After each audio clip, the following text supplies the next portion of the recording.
And welcome to Hannity. And tonight, Hillary Clinton's campaign once again viciously attacking you, the American people.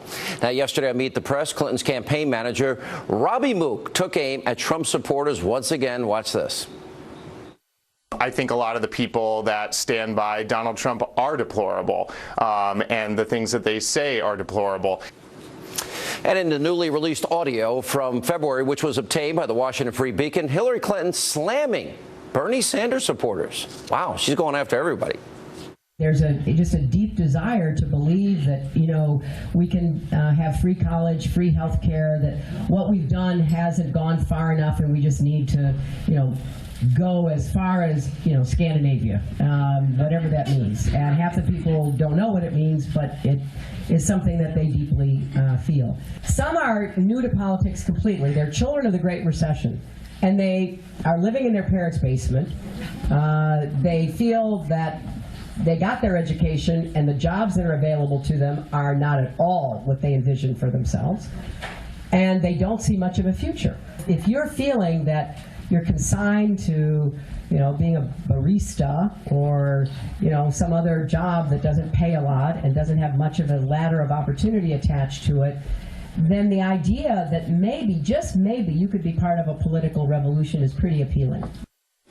Joining us now with reaction, former racial justice director for Bernie Sanders, Teslin Figaro, is with us from the Washington Times, Charles Hurt, and the host of Justice, Judge Jeanine Pirro. Tesla, let me start with you. Look, I never would have voted for Bernie Sanders because he's a socialist.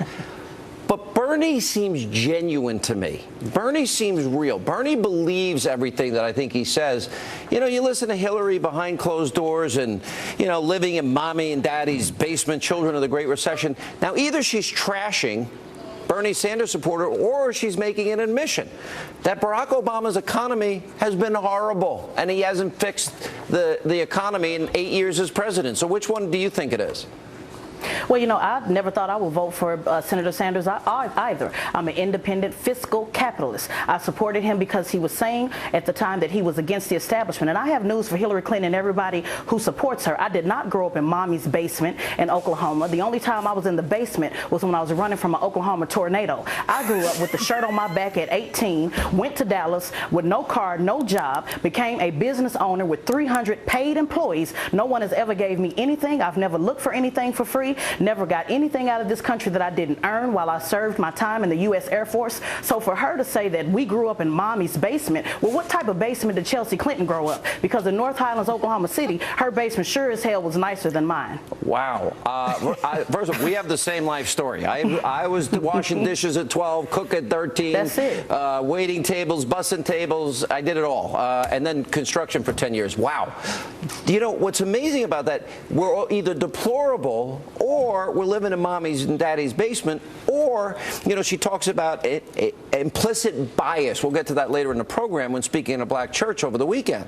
So everybody's being trashed by her in some way. She's trashing tens of millions of Americans. And what she's saying is that we're not America because we don't agree with her politics. And in the end, whose politics does she agree with? The refugees that she's bringing in who want to live by a different law where they stone women to death, where they throw gays out of buildings. And she calls the women that she's at war with, every woman that Bill has come across, bimbos, trailer trash, narcissistic Looney Tunes. I mean, and what she is saying basically is, from my perch up here, all of you are deplorable. You're basement dwellers. You're this, you're that. Well, they doubled down. They doubled down. They did double down on deplorable, which is kind of deplorable.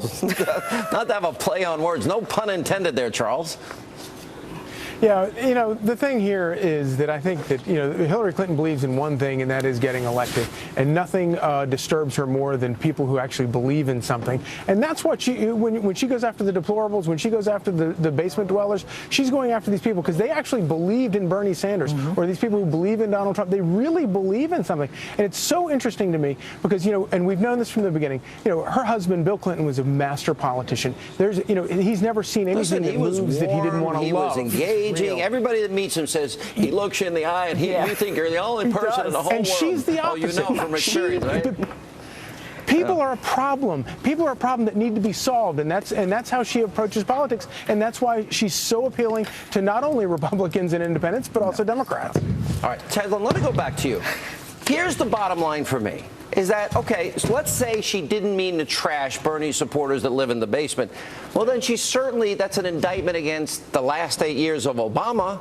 You know, we have 12 million more Americans on food stamps, 8 million more Americans in poverty, the lowest labor participation rate since the 70s, 95 million Americans out of the labor force, the lowest home ownership rate in 51 years, and the worst recovery since the 40s, and we doubled the debt.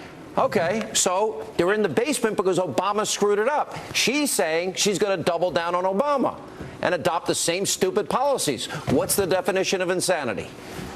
Well, you know, again, who's to say what she's going to do? Last week, 2 weeks ago, she said that free college was attainable. And now we're listening to the tape in February that says it wasn't attainable. She talked about Senator Sanders supporters at the very beginning of it. Keeping our doctors and keeping our plans and saving $2,500 a year, and rates have gone up for the average family, $4,100 since Obama's president in health care. Is that what she means? Because that's all bull. You know, that's another lie.